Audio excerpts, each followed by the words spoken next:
மெச்சூர்டா தான் பிஹேவ் பண்றியா? ஒரு பிரச்சனைய உன்னால உனக்குள்ளே வச்சுக்க முடியாதா?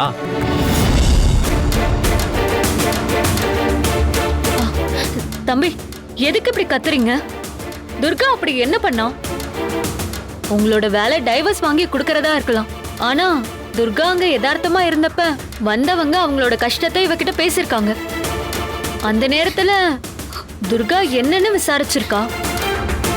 அவங்க கஷ்டத்தை சொல்லி முடிச்சதுக்கு அப்புறம் துர்கா யதார்த்தமா நீங்க எதா இருந்தாலும் மனசை விட்டு பேசுங்கன்னு சொல்லிருக்கா. அது ஒண்ணும் தப்பில்லையே தம்பி. துர்கா நல்ல காரியம் தானே பண்ணிருக்கா. அததான் சத்யா நானே இவங்கிட்ட கேட்டுட்டு இருக்கேன். அப்போ வீட்ல ஒருத்தர் விடாம எல்லார்கிட்டையும் நீ சொல்லியிருக்க. வீட்ல நுழைஞ்சதும் அம்மா என்ன கொஸ்டின் கேக்குறாங்க, பெரிய அண்ணி கொஸ்டின் கேக்குறாங்க, சின்ன அண்ணி கொஸ்டின் கேக்குறாங்க.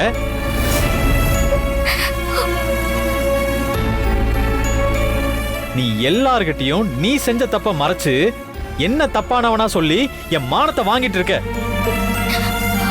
என்ன அசிங்கப்படுத்தணும், கேவலப்படுத்தணும் அதான உன் ஆசை? இப்ப நீ நிம்மதியா இருக்கியா? பெருசா சாதிச்சிட்டியா? நான் சொல்றதை கொஞ்சம் கேளுங்க சின்ன துர்கா.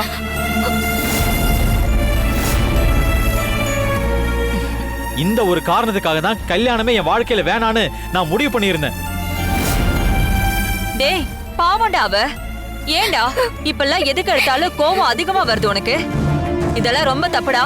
அம்மா போதுமா, உபதேசத்துக்கு ரொம்ப நன்றி. என்னை விட்டுடுங்க. ஒரு மனுஷன் வேலை முடிச்சு வீட்டுக்குள்ள நுழைஞ்ச உடனே ஏதோ கோர்ட்டுக்குள்ள வந்த அக்யூஸ் மாதிரி இவ்வளவு விசாரணை பண்றீங்க. வர வர கோர்ட்டுக்கும் வீட்டுக்கும் வித்தியாசமே தெரிய மாட்டேங்குது. எல்லாரும் என்ன கேள்வி மேல கேள்வி கேட்டுட்டு இருக்கீங்க. எப்படி ஒரு மனுஷனால நிம்மதியா இருக்க முடியும்? கொஞ்சமாவது என்ன பத்தி யாராவது யோசிச்சு பாத்தீங்களா? இப்படியே நீங்க பண்ணிட்டு இருந்தீங்க அப்புறம் வீட்டு பக்கமே வரணும்னு எனக்கு தோணாது.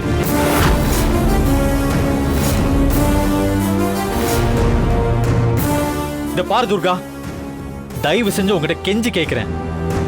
ஒன்னும் இல்லாத விஷயத்த இவ்வளவு பெருசாக்கி நல்லா இருக்கிற குடும்பத்தோட நிம்மதியை நீ கெடுத்துடாத ப்ளீஸ்.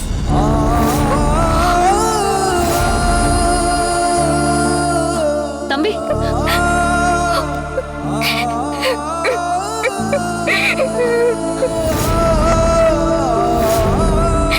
நீ அழாத.